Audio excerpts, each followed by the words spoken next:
Welcome to Lion Country. We're in South Africa on the trail of its most formidable felines.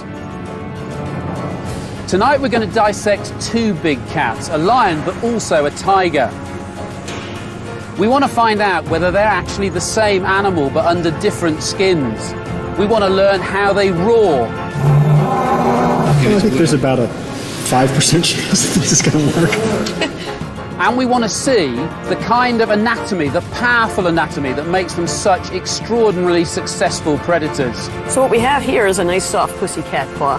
But when this animal wants to, it pops out the switchblade. And here we have the danger zone. Join us as we go deep inside the big cats.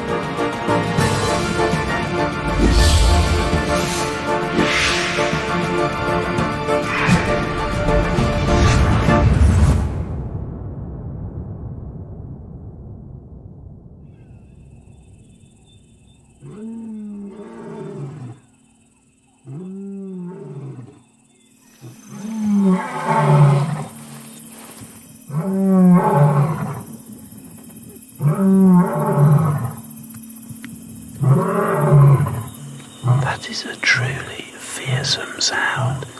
If I was on my own here now, I would be absolutely terrified. It's so loud, it kind of reverberates through your body, and it does the job he intends it to do, which is to tell everybody, and certainly every lion in the area, most importantly, he's the boss. This is his patch. And if I was another lion, I'd be leaving.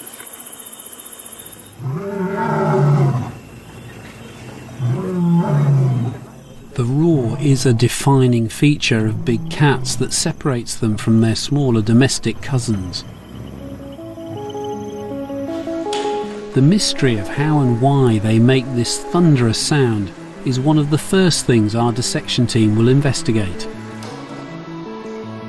Here at the Royal Veterinary College, this lion and tiger, who both sadly died in zoos, are about to undergo a post-mortem in front of student vets. We'll use this opportunity to look under the skin of these mighty predators to reveal how they work. Biologist Tecumseh Fitch has a special interest in how animals produce sounds. That larynx is going to be right near the surface. Yeah, I can feel it here. You can get it? He shares this obsession with another vocal enthusiast, Joy Reidenberg. Scalpel? Oh, thank you. She rarely passes up the opportunity to investigate the larynx of a new animal. They're both trying to understand how big cats roar. The anatomy of this animal is actually much more similar to that of a human being than it is to that of a domestic house cat. So while in most respects this animal is very similar to a pussycat at home, in this respect these big cats, the roaring cats like tigers and lions, are actually quite unique in a way that's very similar to that of our own vocal anatomy. The domestic cat makes its purring sound by vibrating the vocal cords in its larynx or voice box. The lion's larynx is much bigger and it sits lower down the throat, just like ours. The larynx is here. This is the top of the larynx right there. Yeah.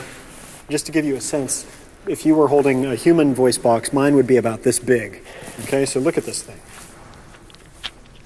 They know that the larynx has to move a long way down from its normal position that's kind of up here where you can kind of see my Adam's apple here. But in a roaring animal like a lion, it pulls its larynx down with these strap muscles.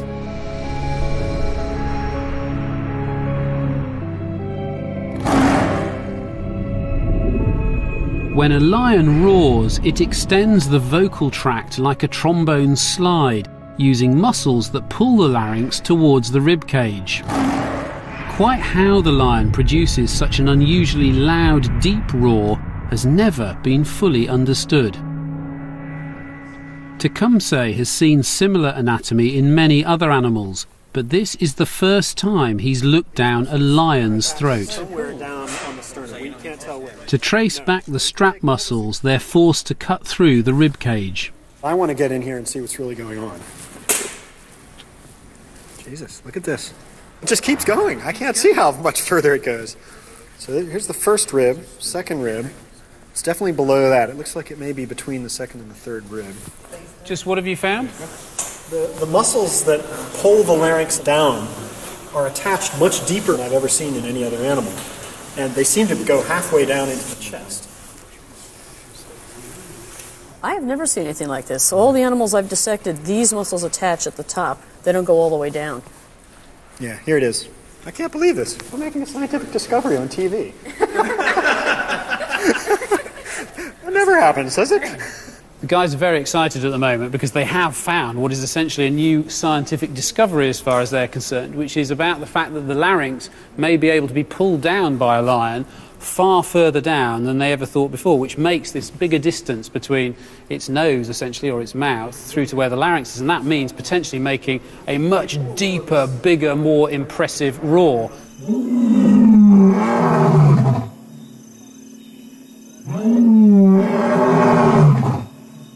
To fully understand these cats, as well as the dissection, Joy and I will be doing observations and experiments in the wild. Whoa, that was really scary. He was right behind us. He was right next to us. Right close by her. Not being able to see him and to hear him that loudly right behind us. It was very scary.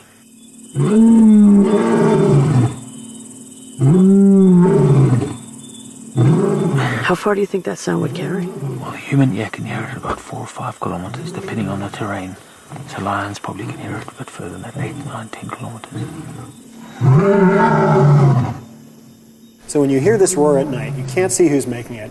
Basically, it sounds like a great big thing. And by pulling it just a little bit lower, it can sound that much bigger, that much more fearsome, and thus defend its territory that much more effectively, or perhaps attract mates that much more effectively. So it's a beautiful example of a gradualistic Darwinian adaptation where it looks like at least this individual lion has figured out a trick, a dirty trick to enable it to go even further than an ordinary mammal would. The big cats evolved roars to help them defend large territories. So how would our lions react to the sound of an intruder? We're going to set up a field experiment at Velgevonden Game Reserve to find out. Watch this thing, it can tend to smash fingers as it rotates.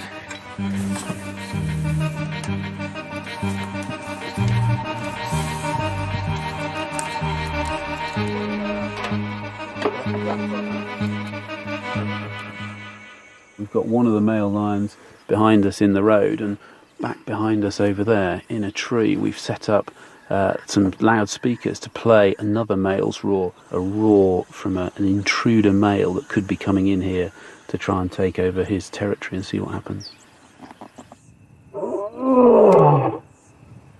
Lion researcher Paul Funston has built up an impressive collection of roars from recordings in the wild.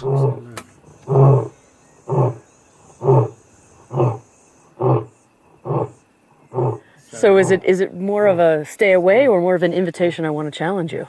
I think it's primarily a stay away, but there's the second roar coming. But it's also a challenge. So the tape is set up to sort of simulate a typical bout with gaps every 3 to 4 minutes between each roar. Bout would normally comprise about an hour or so, telling the females that they're around and telling any other males in the area, you know, that if they did want to potentially have a conflict, that this is where they will be for the next hour and a bit. They can make an appointment and come down? Well, basically, they could make an appointment and visit them, sure. He just doesn't seem that bothered by this at all, and he looks over towards the speakers, but he's not going over there to investigate, which could mean all kinds of things, lots of explanations potentially for it. Maybe because it doesn't sound to him like a real roar. It may be that he's just supremely cocky, and he goes, don't care. Of course, he could be deaf. Perhaps there's another reason. He's one of 2 brothers guarding a rhinoceros carcass. A few days ago, this rhino was struck by lightning, and they've been feeding off it ever since. So he's probably reluctant to abandon a rather maggot-infested lunch. So we're going to change the sound to a buffalo calf in distress, so a prey call, and see if he is more motivated by hunger than defending his territory.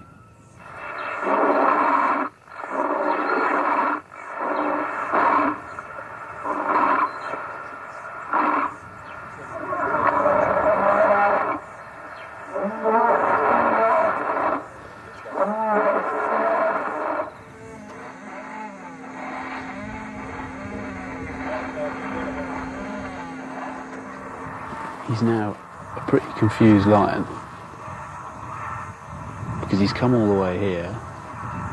He's now trying to work out this kind of alien tripod arrangement that sits here. So we know there's 2 lions out there, and they would be hearing the call of war.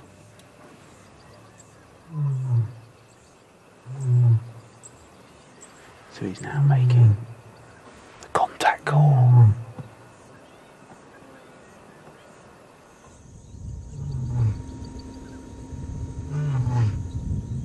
This call is to attract his coalition brother to see what's going on.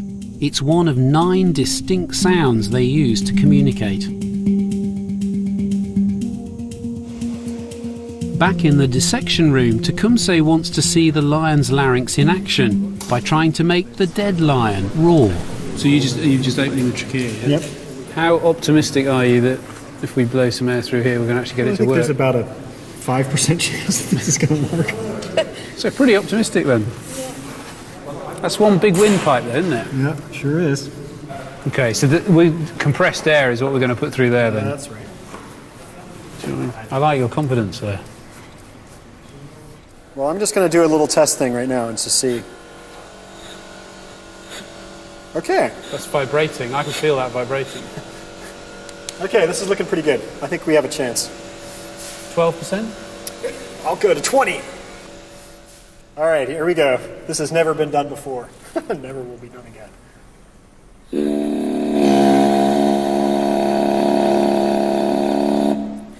Yes!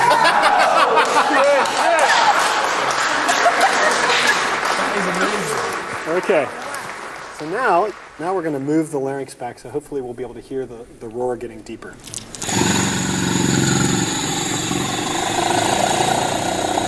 You ready to hear the difference?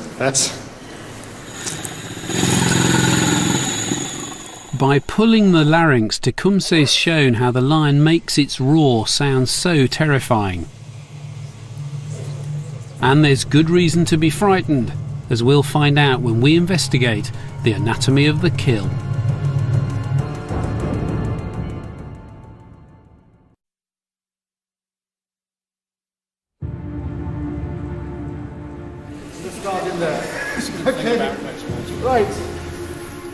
Here at the Royal Veterinary College, we're about to start work on the tiger.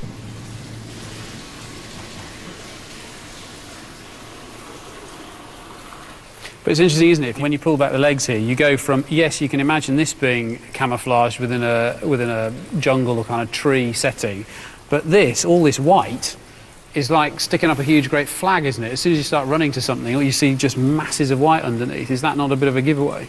But when they're still in the forest, you've got the dappled light coming through the trees, and you won't see the tiger. You could probably walk up to it and fall over it before it, you'd notice it, because they just completely blend into the background. Whereas cats that live in open country like the lion tend to have uniform coloured coats because that helps them blend into their environment better. And is the stripes, is that a relatively recent thing from an evolutionary point of view? Or? Well, we don't really know. Some people think the striping pattern has evolved from a spotting pattern over time. Obviously, we haven't got skins from many, many thousands or hundreds of thousands of years ago. Cats mimic their habitats with an impressive array of coats. But they've all evolved from a single ancestor. To trace the roots of the feline family, biologist Simon Watt has gone to a big cat rescue centre in Florida.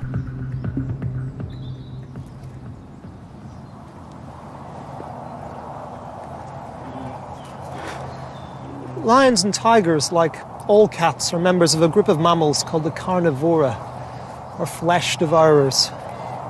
Here, kitty.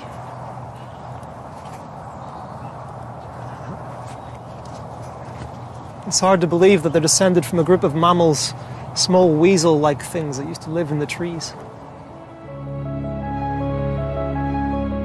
After the dinosaur extinction 65 million years ago, there were new opportunities for hungry predators. Two key branches in the tree of life emerge. The dog-like animals, bears, seals, and true dogs. And the cat-like animals, meerkats, hyenas, and the true cats. The lion and tiger split apart about 4 million years ago. Yet surprisingly, they can still mate and have offspring. They've got living proof here. Was it lunchtime? Oh, is this her? Wow, wow. Is this Freckles? This is Freckles. This is a liger. It's a cross between a lion and a tiger. Its dad was a lion, its mum a tiger. I've never seen one of these before. Come on. And it's just weird. Come on, sweetie. You can see she's got stripes very, very like a tiger's, but that tawny colour is unmistakable. It's just like a lion. Even on her neck, she's got the beginnings of a mane. It's unbelievable. Man-made hybrids like Freckles really shouldn't exist because lions and tigers never come together in the wild. But the fact that the two different species can still breed is testament to their shared big cat heritage. The tiger and the lion look very different from the outside, but how different are they really? Once their skins have been removed, they're virtually indistinguishable, even to the experts. Splendid. Well done. Lions and tigers are the same under the skin. From Siberia to the savannah, the cat body plan is almost unchanged. An evolutionist like me loves to look at a group of animals which is just a sort of slight variation on a body plan. In the case of cats, we've got the small ones that hunt mice and birds, medium-sized ones like lynxes that hunt hares, and then large ones like lions that hunt antelopes, wildebeest. Unlike the dog family, like wolves, which chase down their prey, run down their prey over a long chase, cats are stealth hunters. They stalk, they sprint and pounce. But whereas the tiger's a solitary hunter, lions hunt in groups. Both hunt over large territories.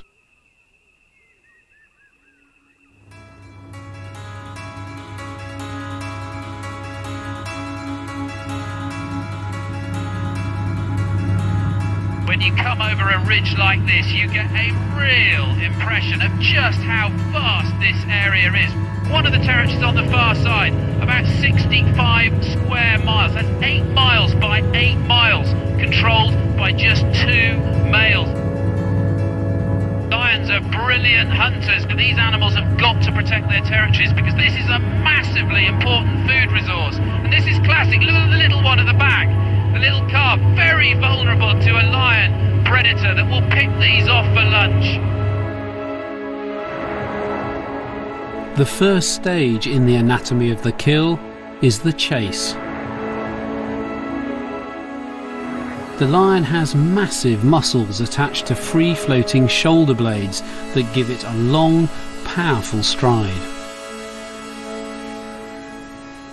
Got the edge of the scapula there. If we can try and move that. So you've got from here, it could move forwards. That's incredible. That's about 15 centimetres or more. I can move it. Look at that. So that's just going to really increase that stride length that we were talking about. Okay. So if you can move that scapula, you're going to be able to stretch that foot that little bit further forward, be able to grab and catch their prey. This free-floating forelimb is also why a cat's shoulder blade visibly protrudes when it stalks prey. Try doing this with your own arm and you'll yank it out of its socket. If you were jumping on a wildebeest or something, you'd need to be able to do that, and this muscle would help pull all this round to be able to grab it. Yeah. But I mean, through here there are loads of individual muscle groups. Yeah. All of them end up connecting to this incredible network of tendons that go out to the digits. Yeah, and you can see right down here that this muscle here is just running straight into the tendon. So we've got one muscle there that starts back here where it's attached, Yeah. has the muscle running down, then into tendon, and so that is... It's all these ones just here, so that's going to extend and splay out the toes. So I'm doing nothing now but holding its radius and ulna here, and then if I pull on this muscle and ulnar tendons, that is the action it's doing.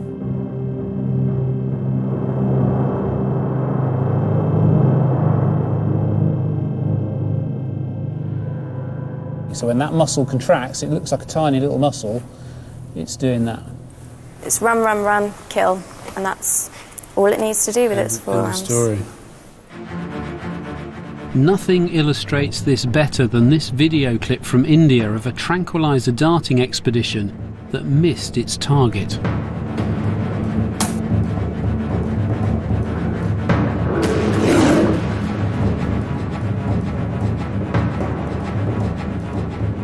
The victim lost 3 fingers, but he was lucky to escape with his life.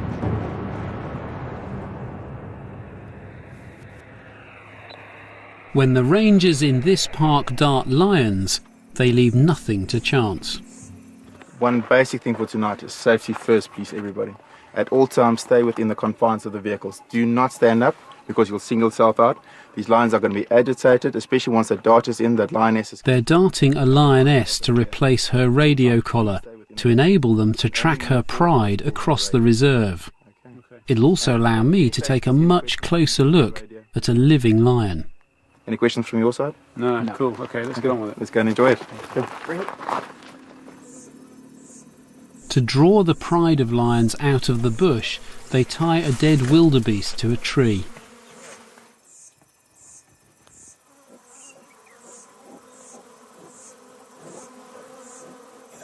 Okay, what is that called? Okay, go for it.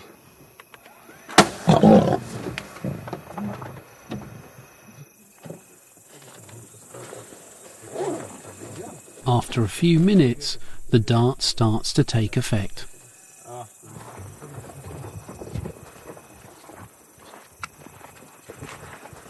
This collar, you want to make sure it stays in place. So if it's too tight, it'll stick on the side of the neck. Too loose, it'll come off the neck. How long will this last? Roughly about 18 months. Okay. And it doesn't bother them at all? As soon as she's woken up from this, she had the one on before. Doesn't seem to bother. Doesn't care? No. As a vet, I've handled plenty of domestic cats, but I've never been this close to a wild lion before. I should have an hour before it wakes up. I mean, obviously anaesthetised, she's completely docile, but this is a killing machine, and this is the business end. We just want to be gentle with her eyes, but we can have a look at the tapetum lucidum, the reflection off that mirror inside the eye that helps amplify the light through the retina for seeing in very dim light conditions. I'll have a look at her claws for that. Yeah. Good, Nick? Well, they are colossal, aren't they? Absolutely colossal. And her dew claws. Yep. Okay. And these are the ones that they used to hang on. So if she was jumping on a zebra, for instance, she'd use that claw to just hook into the zebra and then hang her weight on it to bring it to the ground before then using these to be able to start grabbing on to kill. Enormous power. And all this is muscle. In here is the radius and ulna, but all this is just solid muscle. And if that hit you, I mean, that would knock you off your feet straight away, wouldn't it? Absolutely.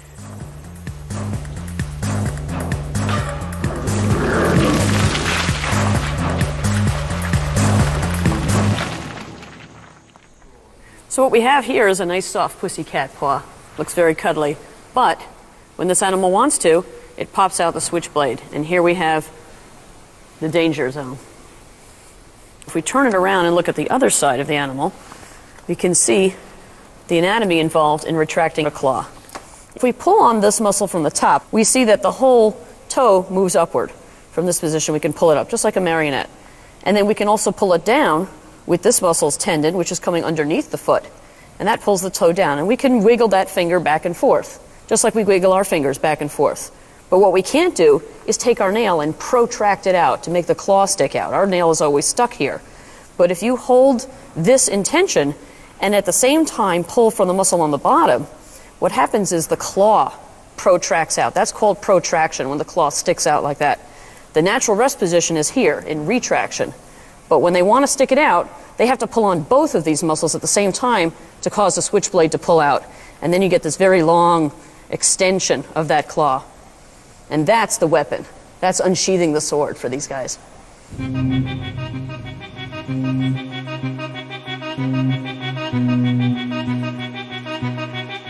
It looks just like a human hand, doesn't it?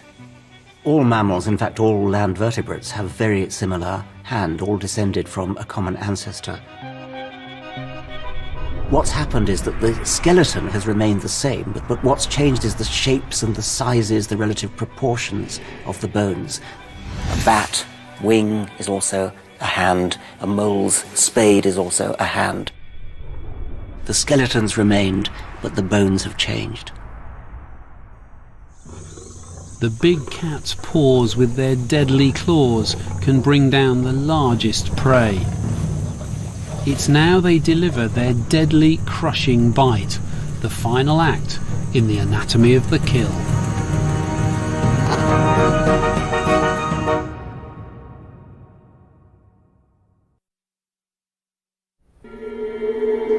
The last stage in the anatomy of the kill is the deadly bite to the neck.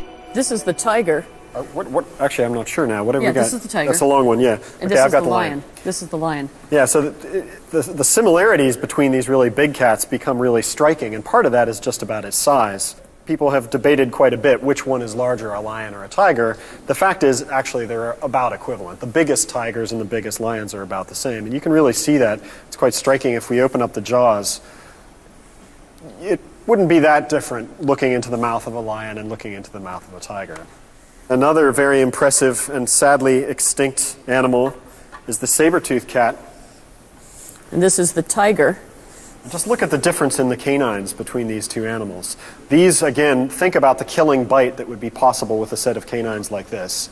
It's interesting that it restricts the gape of the mouth. Even though you can open the mouth quite a bit on the saber-toothed cat, the actual distance that's open between the ends of the canines on top and on the bottom is very tiny. So if this guy tried to get Joy's arm, I want your arm. Even with the mouth open that far, could barely get in there.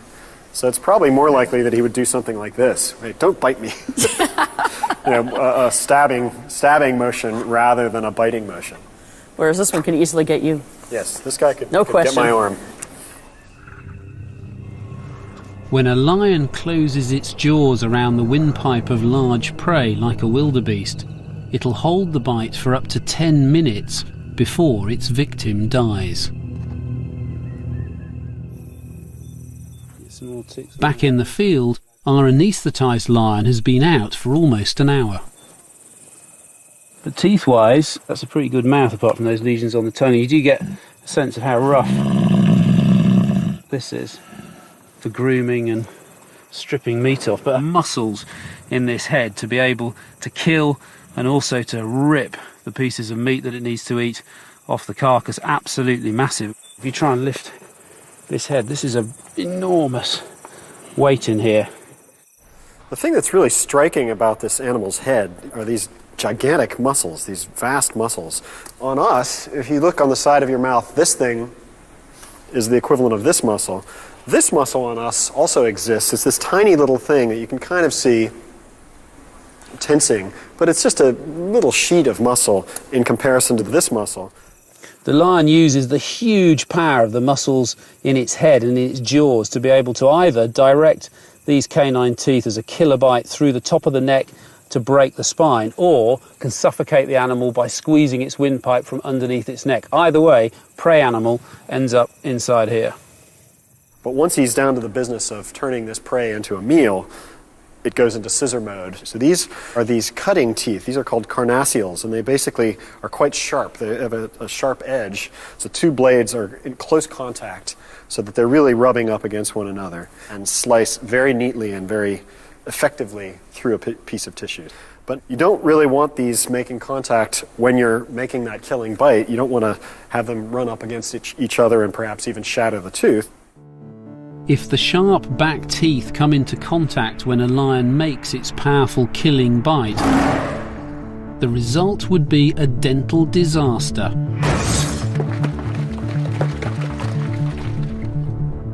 It's overcome this problem by evolving top and bottom jaws that are out of alignment as it bites. And when the lion needs to eat, the jaws slide against each other to slice like a pair of scissors. Our anaesthetised lioness is now ready for the antidote to wake her up. We're going to return to the dead wildebeest used to lure away the other lions to see those carnassial teeth in action.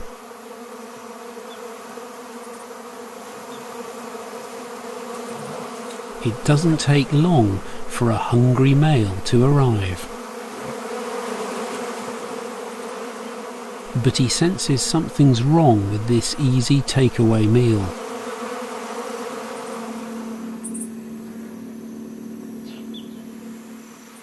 He's right.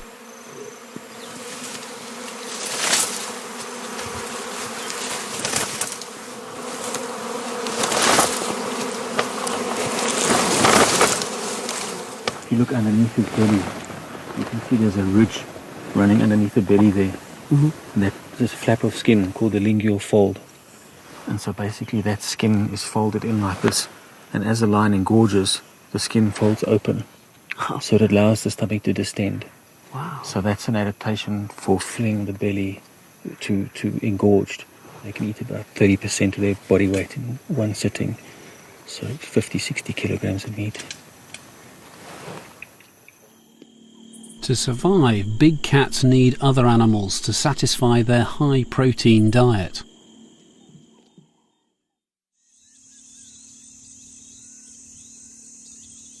In the African bush, every animal must extract energy from the food they eat. They've each evolved a different strategy. Lions may be at the top of the food chain, but are they the most efficient eaters? To find out, we're going to conduct a rather smelly experiment. Looks like we got some elephant poo right here.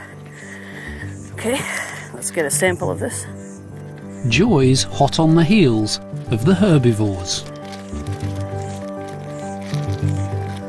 Elephants eat more or less anything in their path. And what goes in determines what comes out.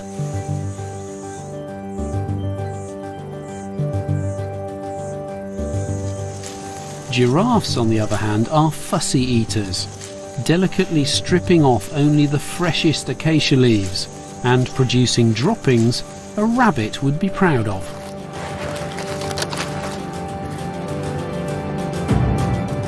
I've drawn the short straw, the king of the carnivores.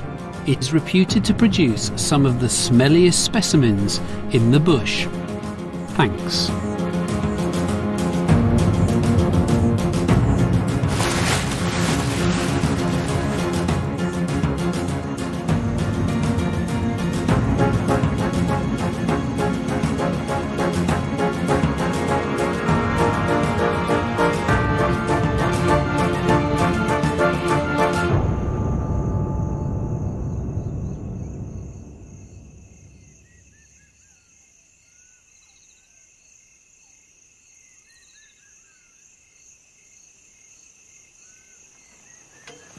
That is absolutely perfect. Not only a magnificent sight of it walking past, but the fact that it chose to do a dump right there is just brilliant, because when it's gone, I can go and pick it up. I can smell it from here. That's not good. If we get a nice big bit there. think that's going to be plenty, David. Yeah.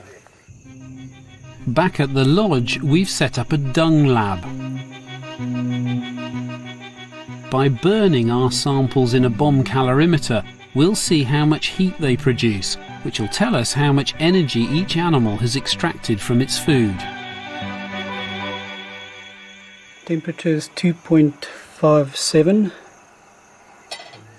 Okay, so in terms of energy of the food goes in compared to energy in the faeces at the end of digestion, how are the test results coming out? The wildebeest extracts about 40% of the energy ingested, compared to the zebra that extracts about 50%. How does the lion sample compare? Compared to the zebra and the wildebeest, it extracted about 60 to 70% of the energy from the meat, which is very effective. That's incredibly high, very efficient. The vegetarian diet requires large labyrinthine guts, as we discovered in our elephant dissection. Can you stand back, please? Yet they're surprisingly inefficient at extracting energy from their food. So what's the secret of the big cat's guts?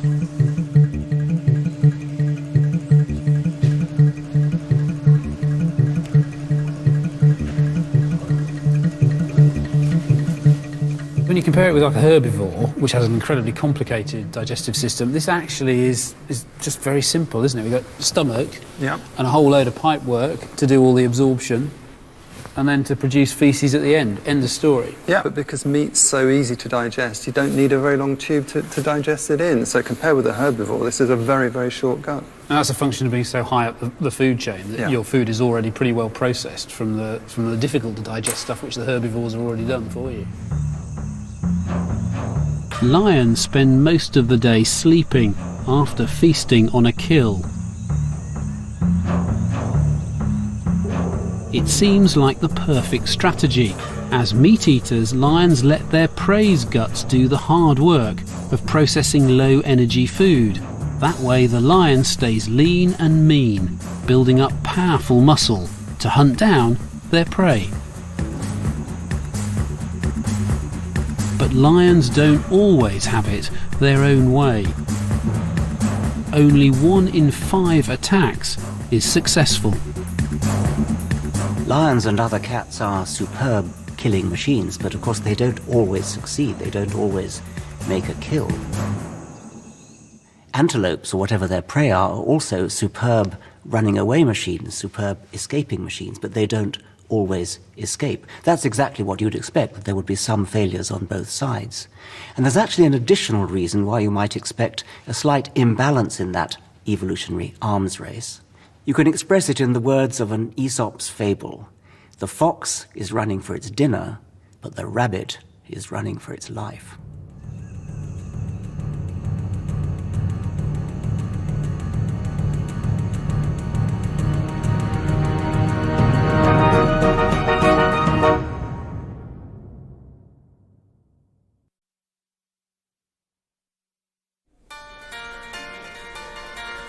So far, our investigations have revealed that under their skins, lions and tigers have virtually identical anatomy. But there are key differences that can't be understood by dissection.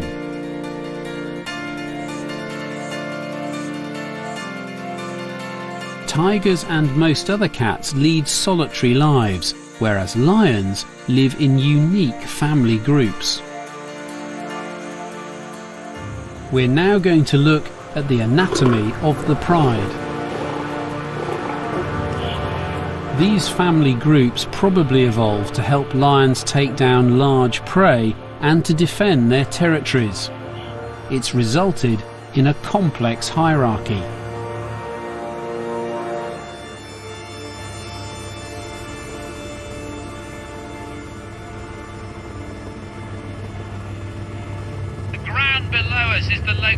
For some extreme turf wars between lions. We're flying over one territory now, held by a coalition of 2 huge, magnificent males. But the boundary between their territory and the next one is this valley down here and this river system. On the other side of that valley is another territory held by a coalition of 2 other younger males. And it really is the front line where the action goes on, because their territory is where they get their food and they get their mates to be able to reproduce.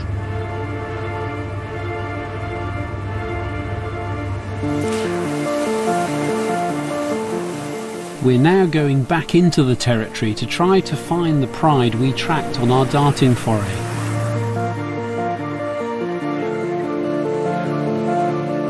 About 2 o'clock, straight over here, David. The mother whose collar we replaced last night is back with her cubs. But as usual, the males are away on patrol.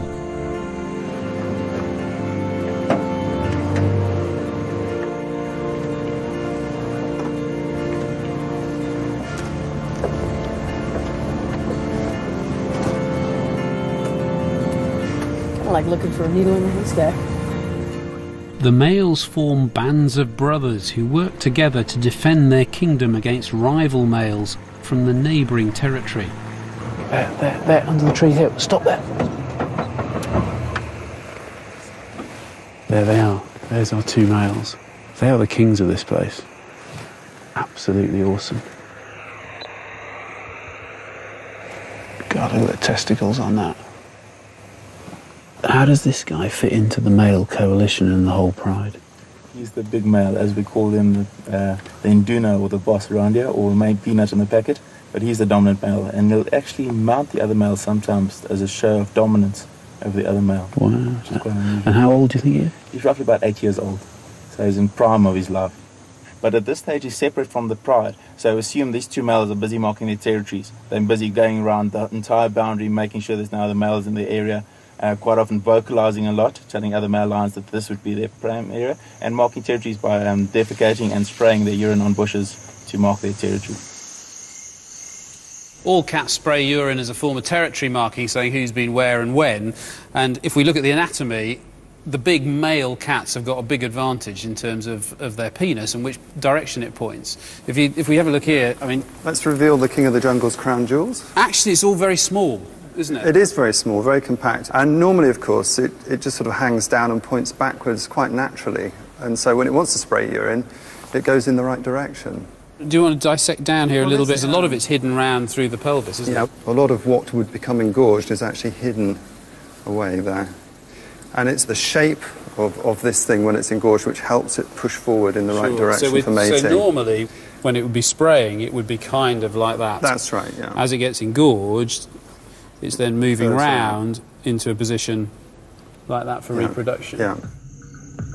Successful dominant males will mate for 30 seconds every 30 minutes, sometimes for 4 consecutive days. They leave nothing to chance in their effort to ensure they pass on their genes. They know they may have to fight off younger males looking to start their own pride. Across the river, on the other side, we're looking for the rival male coalition. We don't have far to look. They're still guarding that rhino carcass. Is that the bark? That was the bark. Yeah. Tails fletching, ears back. Just a slight warning.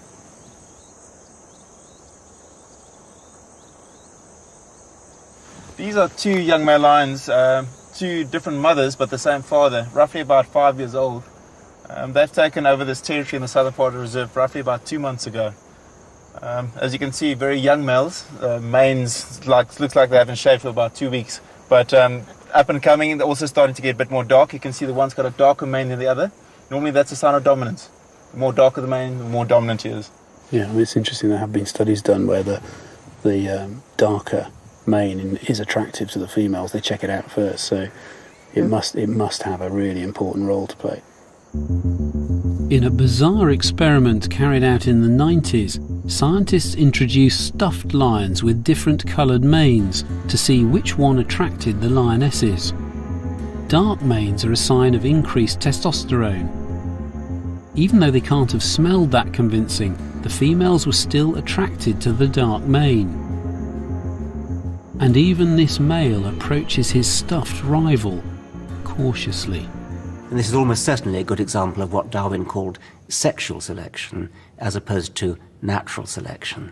Sexual selection means that males in this case are selected because of their success in out-reproducing rival males. Often because they're more attractive to females, but sometimes because they're more intimidating to males. Females need to choose the most dominant, dark-maned, testosterone-rich male for a very important reason. In the cats, in the big cats in particular, there's a lot of male infanticide.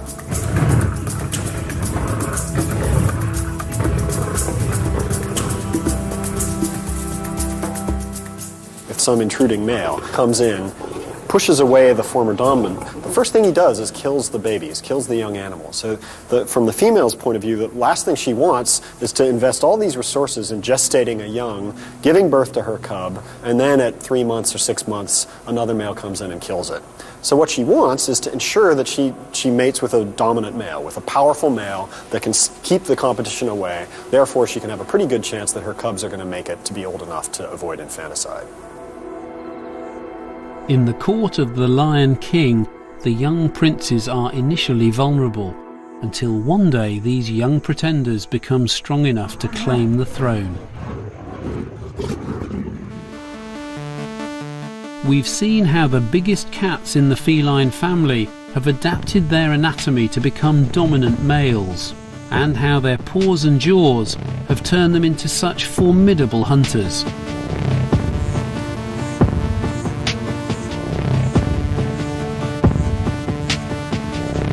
Our big cat dissection has shown that underneath, lions and tigers share the same basic body plan, even though they live very different lives. What's really impressed me, though, about spending a few days with these guys out in the wild is how, through evolution, they've developed a really effective social system, ensuring the survival of their pride. Long may these majestic beasts continue to rule supreme over their vast African kingdoms.